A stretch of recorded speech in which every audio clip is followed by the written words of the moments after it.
Welcome back. Today in this video we discuss a complete full overview of full-fledged numerical of NPO. आपको board में chart दिख रहा होगा, इस chart के अकॉर्डिंग हमें न्यूमेरिकल सॉल्व करने हैं आगे भी। तो स्टार्ट करते हैं। सबसे पहला पॉइंट है receipt and payment account. Question में हमें generally receipt and payment account he given होता है। उस रिसीट एंड पेमेंट अकाउंट से हमें आगे की चीज प्रिपेयर करनी पड़ती है। वो आगे की चीज क्या है? सेकंड नंबर पे है इनकम एक्सपेंडिचर अकाउंट और थर्ड नंबर पे बैलेंस शीट। ये दो चीज आपको बनानी पड़ती है। अभी बनती कैसे? इनकम एक्सपेंडिचर अकाउंट के अंदर हम रेवेन्यू नेचर का आइटम इंक्लूड करते हैं और बैलेंस शीट के अंदर हम कैपिटल नेचर के आइटम इंक्लूड करते हैं। इसका डिफरेंशिएशन मैंने अपनी पिछली वीडियो में दे चुका है, उसका लिंक मैं आपको डिस्क्रिप्शन में जरूर दूंगा। आगे बढ़ते हैं। बैलेंस शीट के भी दो क्लासिफिकेशन कर रखे हैं बच्चे, यहां पर ध्यान से देखेंगे। एक है आपका ओपनिंग बैलेंस शीट और दूसरा क्लासिफिकेशन है आपका क्लोजिंग बैलेंस शीट। तो जनरली होता क्या है कि balances of assets and liabilities ही लिखी होती है बैलेंस शीट के अंदर। तो ओपनिंग बैलेंस शीट के अंदर opening balances of assets and liabilities आ जाएगा और क्लोजिंग बैलेंस शीट के अंदर closing balances of assets and liabilities आ जाएंगे। अब ओपनिंग और क्लोजिंग बैलेंसेस क्या होते हैं? जो स्टार्टिंग ऑफ द ईयर या बिगिनिंग ऑफ द ईयर के बैलेंसेस होंगे वो ओपनिंग बैलेंसेस कहलाएंगे और जो at the end of year balances होंगे वो क्लोजिंग बैलेंसेस कहलाएंगे। ये आपको डिफरेंशिएशन क्वेश्चन में देके करना है डेट के अकॉर्डिंग। आगे बढ़ते हैं। एक एरो यहां पर लिखा है, दिखाया आपको बच्चों ओपनिंग बैलेंस शीट का सामने। उस एरो में क्या लिखा है? Capital fund is computed with the help of opening balance sheet we have to calculate capital fund. ये कैपिटल फंड हमें कैलकुलेट करना पड़ता है। इसी कैपिटल फंड को हम इस्तेमाल करते हैं क्लोजिंग बैलेंस शीट के अंदर और तब अपनी बैलेंस शीट को टोटल मैच करते हैं कंप्लीट आंसर के लिए। अब कुछ इंपॉर्टेंट बातें देख लेते हैं बच्चों। पहली बात है adjustment are done on accrual basis.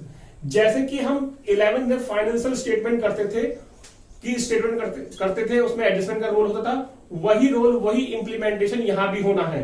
हमें एडजस्टमेंट एक्रूअल बेसिस पे ही करनी है। मींस करंट ईयर की इनकम और एक्सपेंसेस वेदर अर्न और नॉट पेड, उसको हमें करंट ईयर में ही कंसीडर करना है। जैसे कि आउटस्टैंडिंग सैलरी तो उसे करंट ईयर में ऐड करना है अगर वो क्लोजिंग बैलेंसेस होंगी, और प्रीपेड रेंट जिसे एग्जांपल थे तो उनको हमें एक्रूअल बेसिस पे आधार पर ही करना है। वो कैसे करेंगे वो हम न्यूमेरिकल में आगे वाली वीडियो में देखेंगे। फिर सेकंड पॉइंट है इसमें surplus oblique deficit from income expenditure account. Income expenditure account जब बना रहे होंगे तो आपको एक बैलेंस निकल के आएगा, उसे वो सरप्लस होगा या वो डेफिसिट होगा। जैसे कि 11th के फाइनेंशियल स्टेटमेंट में प्रॉफिट एंड लॉस अकाउंट जब बनाते थे तो आपको नेट प्रॉफिट या नेट लॉस निकलता था, तो वही चीज यहां पर हो जाएगा सरप्लस और डेफिसिट। नाम चेंज हो गए हैं। अब सरप्लस को क्या करेंगे? सरप्लस को हम ऐड कर देंगे कैपिटल फंड में, जो कैपिटल फंड आपने यहां से ओपनिंग बैलेंस शीट से कैलकुलेट किया था। और इफ डेफिसिट कम्स, अगर डेफिसिट आता है तो उसको हम क्या कर देंगे? माइनस कर देंगे कैपिटल फंड से in current year closing balance sheet. जो करंट ईयर में आप क्लोजिंग बैलेंस शीट बना रहे होंगे that is opening balance sheet तो कैपिटल फंड कंप्यूट करना है और क्लोजिंग बैलेंस शीट में वो कैपिटल फंड के अंदर वो एडजस्टमेंट करनी है। होप सो आपको ये सब समझ में आया होगा। इसका चार्ट आप ड्रॉ जरूर कर लेंगे, आगे के वीडियो में हम न्यूमेरिकल करेंगे। Hello, now come to the question. From the following receipt and payment account for the year ended 31st March 2019, prepare income and expenditure account and balance sheet. आपको receipt and payment account मिला है किस date का? 31st March 2019, means ये आपका current year होगा, ठीक है। और receipt and payment account से आपको income expenditure account और बैलेंस शीट बनाना है। तो इस क्वेश्चन को थोड़ा पढ़ लेते हैं। सबसे पहले बैलेंस बीडी लिखा है आपके पास 30,000, subscription 20,000, sale of newspaper 5,000, legacy 4,000। बच्चों यहां पर रिसीट एंड पेमेंट अकाउंट के अंदर रेवेन्यू नेचर आइटम और कैपिटल नेचर आइटम दोनों होंगे। तो आपको ये फाइंड आउट करना है और ये पहचानना भी है कौन से रेवेन्यू नेचर के हैं और कौन से कैपिटल नेचर का आइटम है। तो लीगेसी यहां पर कैपिटल नेचर का आइटम है और सब्सक्रिप्शन और सेल ऑफ न्यूज़पेपर आपके रेवेन्यू नेचर का आइटम है, ये ध्यान रखेंगे। फिर है सेल ऑफ फर्नीचर, ये फर्नीचर एसेट्स हो गया। और फिर इंटरेस्ट आप रिसीव कर रहे हैं to interest on 10% FD. FD का मतलब होता है fixed deposit. Got it? Payment side में आते हैं by salary, by magazine, by electricity. ये तीनों कैसे नेचर के आइटम होंगे? रेवेन्यू नेचर के पेमेंट्स हो गए, ये तो एक्सपेंडिचर में चले जाएंगे। फिर बाय बुक्स और बाय फर्नीचर, ये आपके कैपिटल नेचर के आइटम होंगे। बाय रेंट रेवेन्यू नेचर का आइटम है। फिर का बाय 10% एफडी, जो आपने 10% एफडी की है कितने रुपए की है? 40,000 की। उस पर आपको इंटरेस्ट मिल गया 1,000। लेकिन बच्चे यहां पर देखो डेट दे रखा है 1 अक्टूबर 2018, मींस अक्टूबर 2018 में आपने एफडी का अमाउंट फिक्स किया था। उस पर आप इंटरेस्ट कितना मिलना चाहिए? कौन सी डेट तक मिलना चाहिए? 1 अक्टूबर 2018 से लेके 31 मार्च 2019 तक। कितने मंथ हो गए बच्चों? 6 मंथ हो गए। तो 6 मंथ का इंटरेस्ट अगर निकालेंगे 10%, तो उसके हिसाब से कितना हो जाएगा? वो 2,000। जैसे कि 40,000 का 10%, 4,000, लेकिन 6 मंथ्स का जाएगा वो 2,000, लेकिन इंटरेस्ट कितना मिला है, केवल 1,000। तो यहाँ पर इम्प्लाइड एडजस्टमेंट हो गई है, तो यहाँ पर ये एक्रूड इंटरेस्ट हो जाएगा। इसे हम आगे क्वेश्चन में सॉल्व करके देखेंगे। Got it. उसके बाद ये एडजस्टमेंट दे रखी है आपको, the club has owned furniture of ₹20,000 and books of ₹6,000 as on 1 April 2018। तो ये आपके ओपनिंग बैलेंसेस हो गए, ठीक है। फर्नीचर आपके एसेट्स है और बुक्स भी आपका एसेट्स, ये ओपनिंग बैलेंस शीट में जाएगा। जैसे कि मैंने यहाँ पर 2 बैलेंस बीडी मिला था, ये भी कौन सा बैलेंस हो गया, ओपनिंग बैलेंस ऑफ कैश हो गया। Got it. फिर सैलरी आउटस्टैंडिंग, 2 बैलेंसेस हैं, 31 मार्च 2018 का, 31 मार्च 2019 का। तो 18 वाला तो ओपनिंग बैलेंस शीट में, 19 वाला आपका क्लोजिंग बैलेंस शीट में, और एडजस्टमेंट आपने करनी कर दी। जैसा आउटस्टैंडिंग है जिसमें हम प्रॉफिट एंड लॉस अकाउंट में करते थे। Got it. फिर सब्सक्रिप्शन आउटस्टैंडिंग है आपका 31 मार्च 2018 और 19। तो 18 वाला बैलेंस का जाएगा ओपनिंग बैलेंस शीट में, और 19 वाला बैलेंस का जाएगा क्लोजिंग बैलेंस शीट में। फिर आपको लिखा है charge and depreciation on furniture at the rate 10% per annum. आपने डेप्रिसिएशन भी चार्ज करना है, जैसे नॉर्मली आप depreciation charge profit and loss account में करते थे, वैसे ही डेप्रिसिएशन यहाँ भी चार्ज करना है। Got it. अब आपने देखा है फर्नीचर आपके पास शुरू में कितना था, 20,000 का, फिर आपने परचेज भी कर लिया है, ठीक है। लेकिन आपने यहाँ फर्नीचर बेचा भी है, कितने बुक वैल्यू उसकी 8,000। तो बुक वैल्यू पहले आप माइनस कर देंगे 20,000 में से 8,000, और फिर आपने जो परचेज कर लिया फर्नीचर 6,000, तब आप उनमें डेप्रिसिएशन चार्ज करेंगे। Got it. और ध्यान रखें पहले इस क्वेश्चन को आप नोट कर लें, ठीक है। जब नोट कर लेंगे तभी हम इस क्वेश्चन को आगे कर लेंगे। तो पहले आप नोट कर लीजिए 2 minute.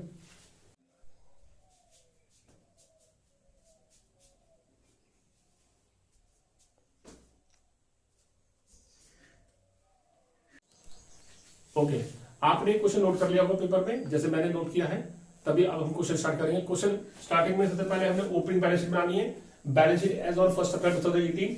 After that we have to prepare income expenditure account and closing balance sheet as on 31 March 2019। So let's start the question. Opening balance sheet start करेंगे। ओपनिंग बैलेंस शीट में सबसे पहले आपने ओपनिंग बैलेंस ऑफ कैश लिखना है, जो आपका receipt and payment account में दे रखा है। रिसीप्ट साइड में 2 बैलेंस बीडी। तो सबसे पहले हम लिखेंगे कैश का balance, opening balance, that is 30,000। After that बच्चों आपको एडिशनल फर्स्ट गिवन है, the club has own furniture of ₹20,000 and books of ₹6,000 as on 1 April 2018। ये आपके ओपनिंग बैलेंसेस है, इसको आपने ओपनिंग बैलेंस शीट में लिखना है एसेट साइड में, क्योंकि फर्नीचर और बुक्स आपकी एसेट्स होती हैं। तो मैं फर्नीचर की वैल्यू लिखूंगा यहां पर, furniture of ₹20,000 and books of ₹6,000। After that adjustment number second और थर्ड, सैलरी आउटस्टैंडिंग क्लोजिंग भी दे रखी है, ओपनिंग भी रखी है। ऐसे सब्सक्रिप्शन आउटस्टैंडिंग आपको क्लोजिंग भी दे रखा है, ओपनिंग दे रखा है। तो सैलरी आउटस्टैंडिंग का ओपनिंग बैलेंस आपने लायबिलिटी साइड में लिखना है। सैलरी आउटस्टैंडिंग 31 मार्च 2018 का दे रखा है, ओएस से आउटस्टैंडिंग हो गया, तो 18 का बैलेंस है ₹200। Got it. और जो 31 मार्च 2019 की सैलरी है वो कौन सी बैलेंस शीट में लाएगी, क्लोजिंग बैलेंस शीट में। सैलरी आउटस्टैंडिंग दैट इज 500, ठीक है। ऐसे सब्सक्रिप्शन देखें बच्चों, सब्सक्रिप्शन आप जो आउटस्टैंडिंग होता है वो आपके एसेट्स में आता है। कहां आता है, एसेट्स में। तो 2018 का सब्सक्रिप्शन आउटस्टैंडिंग कितना है, सब्सक्रिप्शन आउटस्टैंडिंग 2018 का दे रखा आपको 1,000, वो आपने यहां रख दिया। और करंट ईयर का 2019 का दे रखा सब्सक्रिप्शन आउटस्टैंडिंग 2019 कितना है 500, वो आपने क्लोजिंग बैलेंस शीट में लिख दिया। सिंपल, आपने डेट के हिसाब से बैलेंसेस लिख देने। अब आपकी closing balance sheet, opening balance sheet complete हो गई है। अब इससे हम क्लोज करके इसका कैपिटल फंड निकालेंगे। तो टोटल आ गया आपका 57,000 एस साइड का। इस 57,000 को आपने यहां लिखना है, उसके बाद आपने यहां पर इसको सब्ट्रैक्ट कर देंगे। 56,800 ये आपकी कैपिटल फंड की वैल्यू हो गई। Got it. अब आप इनकम रिसिप्ट साइड से आप इनकम एक्सपेंडिचर अकाउंट बनाएंगे। तो सबसे पहला कंटेंट है रिसिप्ट साइड बैलेंस बीडी, वो आपने कैश में लिख दिया है। फिर सब्सक्रिप्शन। तो बच्चों देखें, सब्सक्रिप्शन और सैलरी पे एडजस्टमेंट है, इस पर टिक कर लेंगे। सब्सक्रिप्शन में टिक मार लेंगे अपने क्वेश्चन में, और सैलरी पे, ताकि आपको ध्यान रहे कि हमने इनके अमाउंट इनर कॉलम में लिखने। फिर आपकी इंप्लाइड एडजस्टमेंट मैंने बताई थी 10% एफडी वाली, उसमें 6 मंथ का इंटरेस्ट मिल रहा है 2,000, लेकिन कोई इंटरेस्ट कितना रिसीव हुआ उसमें इनकम रिसिप्ट साइड में लिखेंगे 1,000, तो उस पर भी टिक मार लेंगे। और फोर्थ एडजस्टमेंट आपकी डेप्रिसिएशन की है, फर्नीचर पर टिक मार लेंगे। तो स्टार्ट करें, सब्सक्रिप्शन इनकम साइड में आ जाएगा। तो बाई सब्सक्रिप्शन इनर कॉलम में लिखेंगे। कितना अमाउंट है सब्सक्रिप्शन का? 20,000। अब बच्चों करना क्या है कि जो सब्सक्रिप्शन की एडिशन नंबर थर्ड है, जो ओपनिंग बैलेंस है आउटस्टैंडिंग का वो माइनस होना है, और जो क्लोजिंग बैलेंस है वो क्या होना है? प्लस होना है। तो लेस आउटस्टैंडिंग 2018 का कितना बैलेंस है वो? 1000 लेस कर देंगे तो आपका 19,000 आ गया, और ऐड कर देंगे आउटस्टैंडिंग 2019 का, दैट इज 500। 19,500 आपका सब्सक्रिप्शन आ गया। इसकी एडजस्टमेंट मैंने दोनों जगह करती है, एडजस्ट सब्सक्रिप्शन आउटस्टैंडिंग ओपनिंग वाला ओपनिंग बैलेंस शीट में, और क्लोजिंग वाला क्लोजिंग बैलेंस शीट में आउटस्टैंडिंग। ठीक है, नेक्स्ट आपका सेल ऑफ ओल्ड न्यूज़पेपर। तो by sale of old newspaper कितना है आपका? 5,000। ये आपकी सिंपल इनकम होगी। लीगेसी आपको क्या है बच्चों? कैपिटलाइजर का आइटम है तो कहां चले जाएगा? कैपिटल में चला जाएगा। तो लीगेसी आपने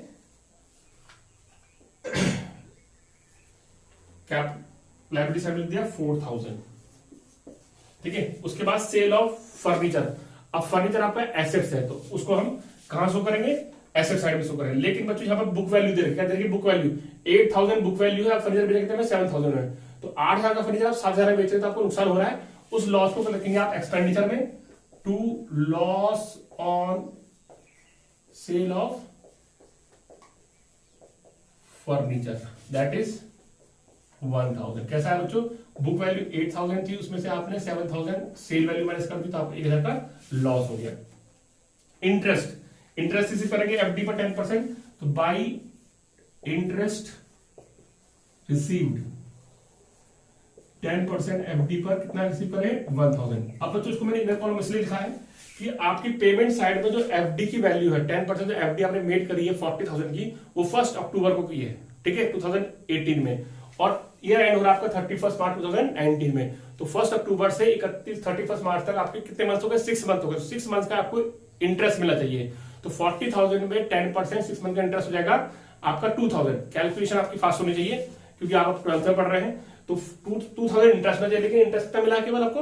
1,000। तो इसका मतलब 1,000 इंटरेस्ट जो रिमेनिंग है वो आपको क्या कहलाएगा? Accrued interest. उसको आप यहाँ पर ऐड कर देंगे। ऐड इसलिए कर रहे हैं क्योंकि बच्चों हम एक्रूअल बेसिस पर अकाउंटिंग कर रहे हैं, तो हम जो इंटरेस्ट इनकम रिसीव हुई नहीं है लेकिन है इसी साल की, अर्न कर ली, तो वो इसी साल काउंट हो जाएगी।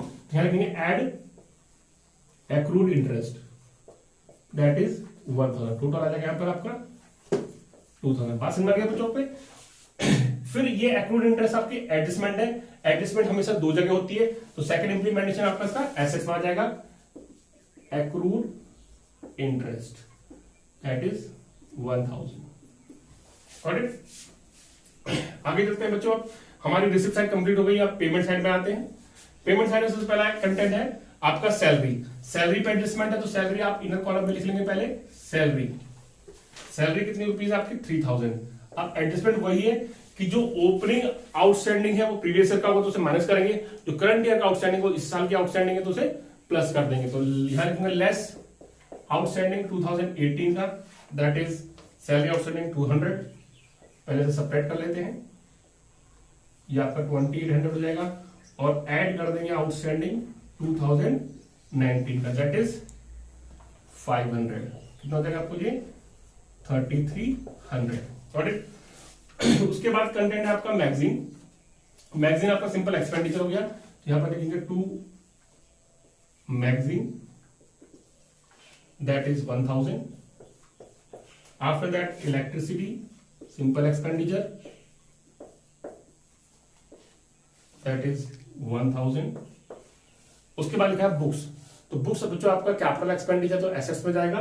तो बुक्स आप जब एसेट्स में लिखेंगे तो हम पहले प्रीवियस ईयर की बुक्स देखेंगे, कितना बैलेंस था? 6,000। उसको ब्रॉट डाउन कर लेंगे इस साल। तो बुक्स आपकी प्रीवियस ईयर की कितनी थी? 6,000 की। इस साल आपने पेमेंट साइड में बुक्स लिखा, आपने बुक्स खरीदी होंगी, तो ऐड कर देंगे आपकी परचेज की वैल्यू। तो दैट मीन्स 5,000 आपने परचेज कर लिया, तो टोटल बुक्स हो गया आपका 11,000। सिंपल समझ में आ गया? उसका फर्नीचर है, फर्नीचर वही एसेट्स में लिखेंगे। तो फर्नीचर आप यहां पर मार्क आउट करेंगे एसेट साइड में। तो पहले प्रीवियस ईयर के फर्नीचर कितने थे? 20,000, उसको ब्रॉट डाउन कर लेंगे। अब आपने परचेज किया तो ऐड परचेज, दैट इज 6,000, तो टोटल फर्नीचर आ गया आपका 26,000। आपने रिसिप्ट साइड में बुक वैल्यू 8,000 फर्नीचर की बेची भी थी, तो जो सेल हो गया फर्नीचर, तो आपका फर्नीचर कम हो गया तो उसे लेस कर देंगे, तो लिखेंगे less sale of furniture, book value minus करेंगे बच्चों यहाँ पर, तो फर्नीचर की वैल्यू हो जाएगी अब 18,000। अब आपके पास फोर्थ एडजस्टमेंट है चार्ज डेप्रिसिएशन, तो डेप्रिसिएशन की जब चार्ज करेंगे तो वैल्यू रह जाएगी अब 18,000, तो 18,000 वाली वैल्यू पर ही डेप्रिसिएशन चार्ज किया जाएगा, तो 10% डेप्रिसिएशन चार्ज करना, तो लेस डेप्रिसिएशन, तो 10% हो जाएगा 1800, 18,000 का 10% सिंपल 1800, कैलकुलेशन फास्ट होनी चाहिए। तो डेप्रिसिएशन एडजस्टमेंट दो जगह इंप्लीमेंट होगी, पहला हमने माइनस कर दिया, सेकंड कहां जाएगा वो डेबिट साइड में, to depreciation on furniture that is 1800। After that rent आपका सिंपल एक्सपेंडिचर है, रेवेन्यू एक्सपेंडिचर रेंट आपका है 3,000। उसके बाद आपका 10% एफडी है, एफडी क्या होगा आपका एसेट्स होगा, यहां पर लिखेंगे 10% एफडी एसेट्स में दैट इज 40,000। फर्नीचर की वैल्यू माइनस करके आ जाएगा आपका, यहां पर ये माइनस नहीं करा हमने, 16,200, ठीक है, ये माइनस कर देंगे, एफडी आपका 40,000 आ गया। लास्ट में लिखा है बैलेंस सीडी, ये क्लोजिंग बैलेंस ऑफ कैश कहलाता है, तो क्लोजिंग बैलेंस ऑफ कैश आपका एसेट्स में आ जाएगा, कैश इज 8,000, गॉट इट। अब आपका जो प्रीवियस ईयर कैपिटल फंड है उसको आप करंट ईयर की बैलेंस शीट में डालेंगे, कैपिटल फंड, इसमें सरप्लस और डेफिसिट की एडजस्टमेंट करके नया बैलेंस आ जाएगा आपको। तो पहले पुराना बैलेंस कितना था आपका 56,800, ठीक है। अब हमने सरप्लस डेफिसिट कहां से कैलकुलेट करना है, इनकम एक्सपेंडिचर से, तो टोटल देखेंगे, चेक करेंगे, तो आपका इनकम साइड का टोटल ज्यादा आ जाएगा, तो टोटल इनकम साइड में कितना आ जाएगा आपका 26,500। इसी टोटल को आपने डेबिट साइड में लिखना है 26,500। अब 26,500 से ये एक्सपेंडिचर कंटेंट आपने माइनस करने हैं, तो माइनस करने के बाद आपके पास आ जाएगा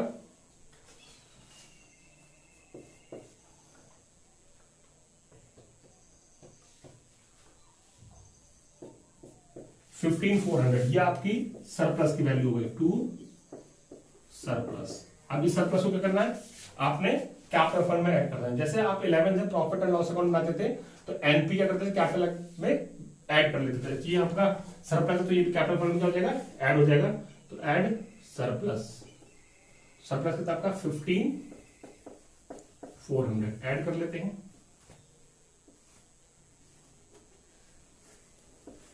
अब आपका ये क्वेश्चन कंप्लीट हुआ, अब इसको हम टोटल करेंगे। टोटल आपका आ जाएगा 76,700। ऐसा का टोटल करेंगे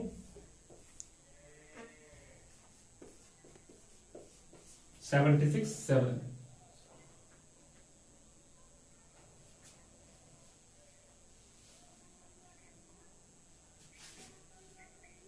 ठीक है, टोटल मैच कर दिया आपका 76,700। होप्स आपको ये क्वेश्चन समझ में आया होगा। इस क्वेश्चन को पॉज करके दोबारा करेंगे, इससे रिलेटेड क्वेश्चन मैं आपको डिस्क्रिप्शन लिंक में भेजूंगा और उन क्वेश्चन को आप सॉल्व करेंगे। Thank you.